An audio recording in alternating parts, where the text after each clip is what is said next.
Мен патриотпын. Менің бойымдағы ұлттық рух, отанға деген махаббат, кешегі елім деп еңіреген, өршіл махамбеттердің қанымен енген, жүрегіне жеткен, еңсесі биік Қазақстан деген мемлекеттің азат азаматымын. Жас ұрпақты патриоттық рухқа тәрбиелеу, бойына қайрат, жігер ұялатып жүрген Сәкен жалпы білім беру мектебінің алғашқы әскери және технологиялық пәнінің оқытушысы, ұйымдастырушысы Балғабек Берік Сайлаубайұлымын.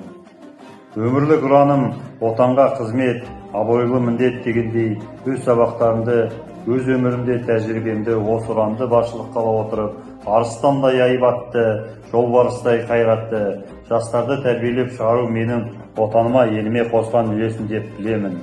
13 жылдық ұстаздық жолында аудандық, облыстық, республикалық байқауларда көптеген бәйге сындарда түсіп шәкірттерімді шыңдап, жүлделі орындарға бағындырып жүрген ауыл мұғалімімін. Бүгінде шәкірттерім, мақтанышым, ұстаздан шәкірт озса, ұстаз еңбегінің ақталғаны емес пе? Мысалы, облыстық айбын әскери патриоттық сайысында былтырғы мектебіміздің түлегі Байсейітов Елдар 2-ші орын иегері, басқа да шәкірттерім аудандық, Алау, Ұлан, Жас сарбаз әскери патриоттық байқауларда жүлделі орынға ие болды. Республикалық пневматикалық мылтықтан оқ ату сайысынан ұстаздар арасындағы сайыстың 1-ші орын жүлдегерімін.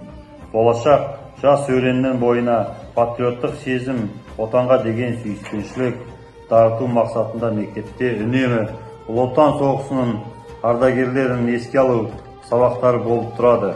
Ауған соғысының ардагерлерімен кездесу ұйымдастырылып отырады. Әр сабағым бір әлем. Жалпы әр алғашқы әскери және технологиялық дайындық пәнінің мұғалімінің алдында қоғам артық зор міндет бар. Ол өз ерік жігер күші бар, жүрегі отан деп соғатын патриот тұлға тәрбиелеу. Бауыржан атамыз айтқандай, адамның бойындағы құрметтеуге тұратын ең ұлы қасиет өз отанына деген махаббат. Осы ұлы қасиетті шәкірт бойына ұялату менің тек ұстаздық борышым ғана емес, азаматтық, адамдық тұлғалық борышым. Ел ертеңінің тірегі патриот жастар, мен жастарға сенемін. Биылғы жылы Ұлы Отан соғысының 80 жылдығына орай мектебімізде әскери саптық шеру патриоттық әндер байқауын ұйымдастырылуда.